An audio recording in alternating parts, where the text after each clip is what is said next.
네, 정실의 뉴스 브런치 듣고 계신 지금 시각 10시 31분입니다.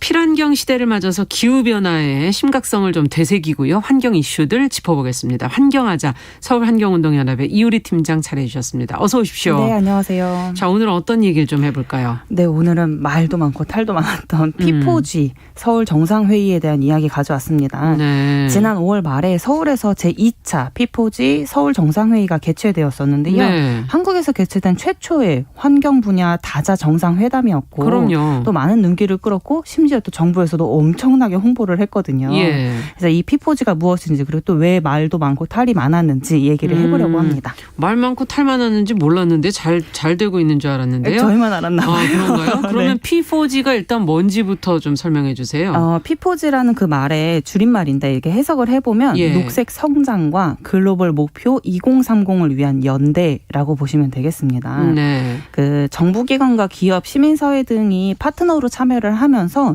기후변화 대응과 지속가능한 발전 목표를 달성하려는 글로벌 협의체라고 보시면 글로벌 되겠는데요. 협의체. 네, 이 글로벌 협의체가 모여서 회의를 한 것이 바로 이번 회의 정상회의였던 각국의 거죠. 정상들이 쭉 나와서 의견도 발표하고 하던데요. 네, 예. 맞습니다.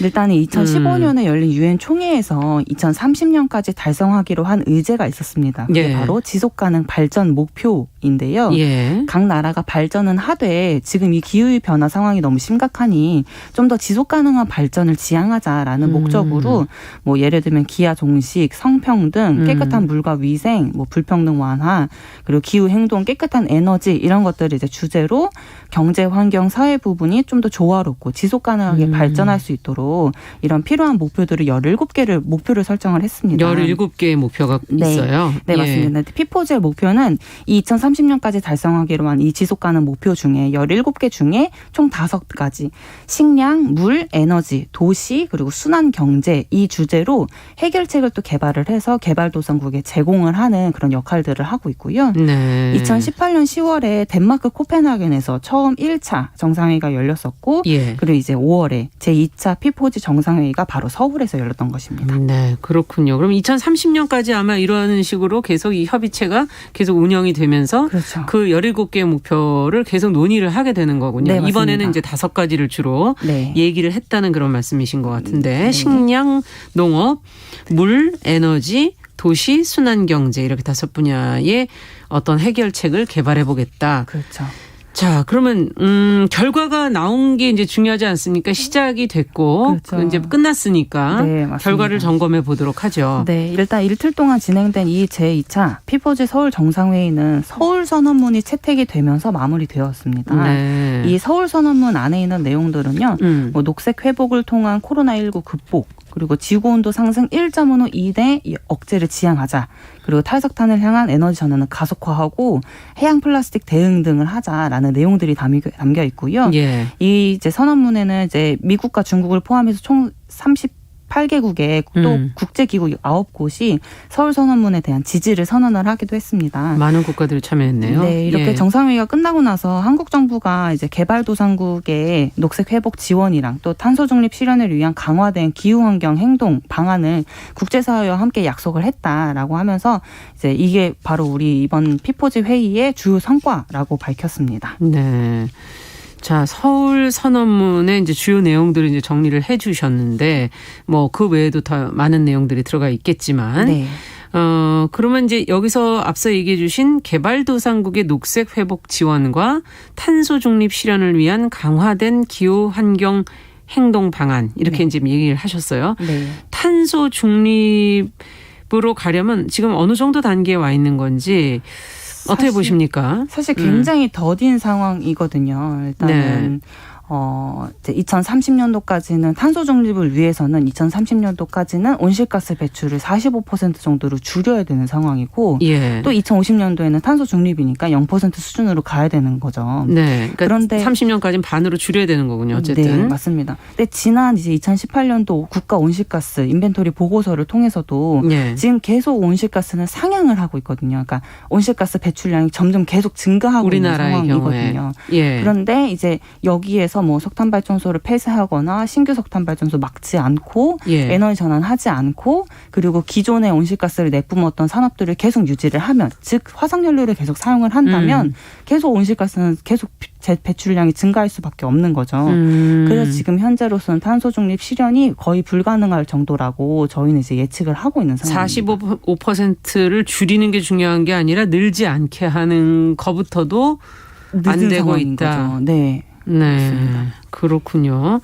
그러면 일단 우리의 상황을 조금 더 구체적으로 들여다봐야 되겠고 그동안 기후 위기 대응에 있어서 어떻게 보십니까? 우리 한국이. 사실 이번에 이제 서울 선언문 채택되면서 이런 많은 내용들 들어갔었잖아요. 네. 근데 이 탄소 중립을 하기 아직 멀어 보인다는 지적도 많이 나오고 있습니다. 제가 앞에 말 많고 탈 많은 피포지라고 표현했던 이유이기도 한데요. 이런 서울 정상회의가 채택된 서울 선언문을 모두가 지지하는 것은 아니거든요. 네. 특히 이제 환경 시민단체들은 서울 선언문에 대해서 공허한 선언이었다. 알맹이 없는 말잔치에 불과했다. 이렇게 일제히 비판을 했습니다. 네. 2019년에 발족된 기후위기 비상행동이라는 이 단체에서는 피포지 폐회 직후에 논평을 통해서 의견을 전달을 했는데요. 예. 이렇게 국제기구랑 국가들이 이제 정상들이 모여가지고 공동으로 발표한 이 서울선언이 원론적으로는 기후위기 대응 원칙을 재확인은 했지만, 그러니까 기후위기 대응을 해야 된다라는 것들은 확인은 했지만 예. 실효적인 대책들이 포함되지 않았다라고 비판을 했어요. 이 선언문에서도 포함되고 또 피포지 정상회의 기간 내내 이런 것들을 확인할 수 없었다라고 비판을 했고요. 네. 환경운동연합은 한국 정부로서는 사실 자가당착에 가까운 선언이라면서 다른 국가의 국가 온실가스 감축 목표를 상향을 하라고 독려는 했는데 실제로 한국은 그 상향에 대해서 다른 국가를 독려하기 전에 우리부터 다시 살펴봐야 된다라고 비판을 같이 했습니다. 네, 지금 환경단체들에서의 반응이 상당히 냉소적으로 지금 나오고 있는 것 같은데요. 네, 맞습니다. 예, 우리가 먼저 우리부터 돌아봐야 된다. 지금 그 얘기를 하는 건가요? 네. 모두가 다? 네, 맞습니다. 공원 선언이다, 뭐 알맹이 없는 말잔치다라고 비판한 이유는 한국의 기후위기 상황을 사실상 돌아보지 않고 대규모 국제 회의를 열어서 그린워싱을 했다라는 것인데요. 그린워싱?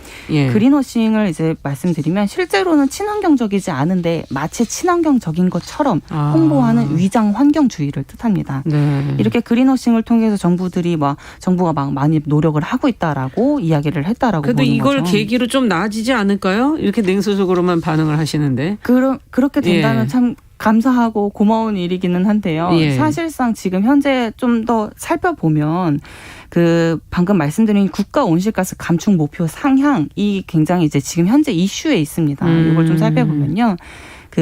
작년까지 유엔의 국가 온실가스 감축 목표치를 2030년도까지 얼마큼 상향할 것인가라는 그 목표치를 제출을 하게 되어 있었고, 예. 작년 말에 우리나라가 제출을 했습니다.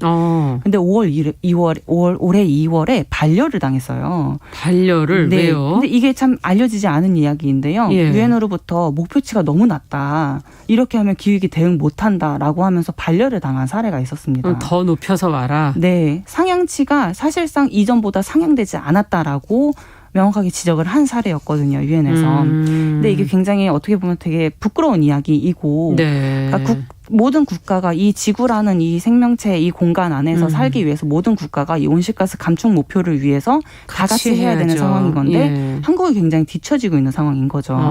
그래서 이런 목표치를 다시 수정을 해달라라고 반려를 당한 사례까지 있었습니다. 그리고 또 심지어 또 지금 현재 신규 석탄화력 발전소가 지금 현재 총 7기가 국내에서 지금 이제 건설이 되고 있는 상황이죠. 지금 현재. 네. 2050 탄소 중립, 2050년도까지 탄소 중립을 한다라는 말씀을 이제 여러 번 드렸는데 네. 이렇게 선언이 되어 있는 상태인데 사실상 지금 이 신규 석탄화력 발전소 7기가 모두 다 건설이 되고 이제 수명 연한까지 다 가동이 되고 나면요. 2054년도까지 석탄 발전소가 운영이 되거든요. 그러면 제로를 만드는 게 아니라 그때까지 석탄 발전소가 있다는 얘기네요. 네, 맞습니다. 그럼 네. 탄소 중립 실현이 불가능해지는 상황인 거죠. 이런 신규 석탄 발전소는 어떻게 할 것이냐라는 물음을 국제사회로부터 계속 문의를 받아왔던 상황이었는데 이런 것들이 논의되지 않고 이런 것들을 해결하지 않은 상태에서 국제회의만 크게 열고 우리 뭐 이제 기후위기 대응할 거다라고만 네. 이렇게 홍보하는 것이 과연 옳은 것인가에 대한 이런 냉소적인 비판이 있는 상황인 거죠. 2030년도 사실은 얼마 안 남았죠. 네, 9년 남은 상황인 거죠. 2050년도 사실 그리 길게 남은 게 얼마 남지 아닌데 않았죠. 네. 탄소 중립이 돼야 된다. 탄소를 배출하지 않아야 된다. 지금 그런 네. 얘기인데 네.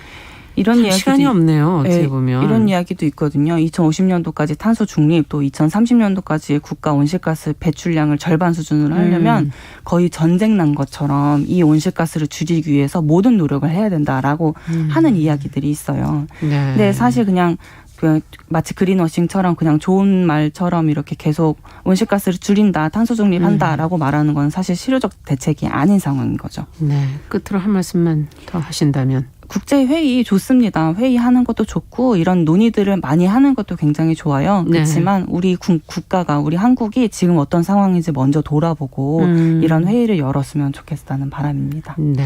오늘 아주 날카로운 얘기를 해주셨어요. 서울환경운동연합 이효리 팀장과 함께 최근 개최된 P4G 서울 정상회의에 대한 평가 들어봤습니다. 말씀 잘 들었습니다. 네, 감사합니다.